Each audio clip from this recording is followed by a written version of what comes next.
వీక్షకులందరికీ నమస్కారం.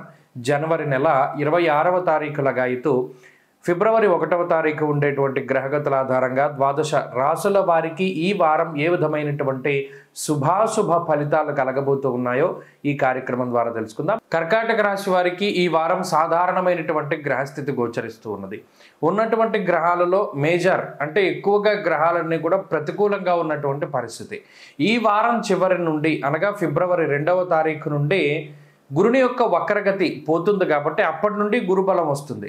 ఈ వారంలో చంద్రుడు కూడా కొన్ని రోజులు అనుకూలంగా ఉండరు. అంటే 9 గ్రహాల తాలూకు ప్రతికూలమైనటువంటి పరిస్థితులు ఈ కర్కాటక రాశి వారికి ఉన్నాయి.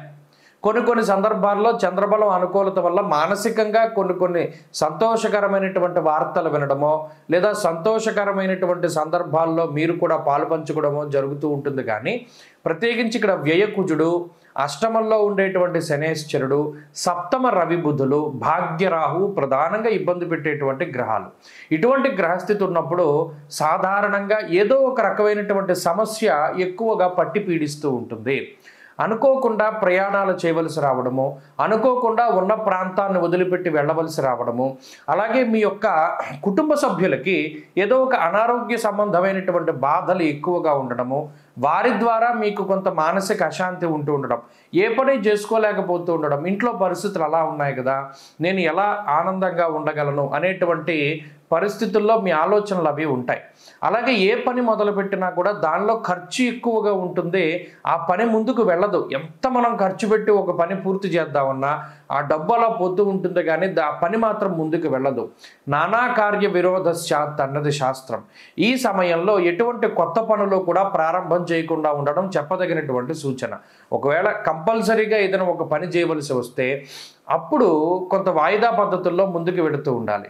అంతేకాకుండా వృత్తి ఉద్యోగాల్లో కొన్ని క్రియాశీలకమైనటువంటి మార్పులు చేయవలసి వస్తే మాత్రం ఈ రాశి వారు చాలా జాగ్రత్తగా ఆలోచించాలి. అసలు ఇప్పుడు మార్పు అవసరమా? ఉద్యోగం మారాలా అక్కర్లేదా? ఒకవేళ మారాలి అంటే ఇంకో ఉద్యోగం చేతిలో ఉంటేనే మనం మారాలి. ఇటువంటి ఏవైనా కొన్ని ప్రికాషన్స్ దగ్గర పెట్టుకుని మారుతూ ఉండడం. అలాగే ప్రయాణాలు చేసేటప్పుడు కూడా ఇక్కడ అనారోగ్యమో ప్రమాదమో జరగదు, కానీ ఆ ప్రయాణం అనేటువంటిది వృధా ప్రయాణంగా ఉంటుంది. అందుకని అంత వ్యయ ప్రయాసలకు లోనే వెళుతూ ఉన్నప్పుడు అన్నీ మనం తీసుకున్నామా లేదా, వెళ్ళేటువంటి చోటున పని అవ్వడానికి మనం ఏం చేయాలి అనేటువంటి దానిపై ధ్యాస పెడుతూ ఉండాలి.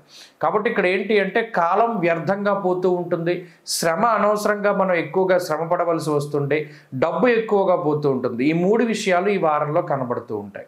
ఇటువంటి పరిస్థితి నుండి బయటపడడానికి విష్ణుమూర్తి యొక్క ఆరాధన, విష్ణు సహస్రనామ స్తోత్రాన్ని పఠిస్తూ ఉండడం చెప్పదగినటువంటి సూచన. ఈ వారంలో కలిసి వచ్చేటువంటి రోజు సోమవారంగా చెప్పవచ్చును.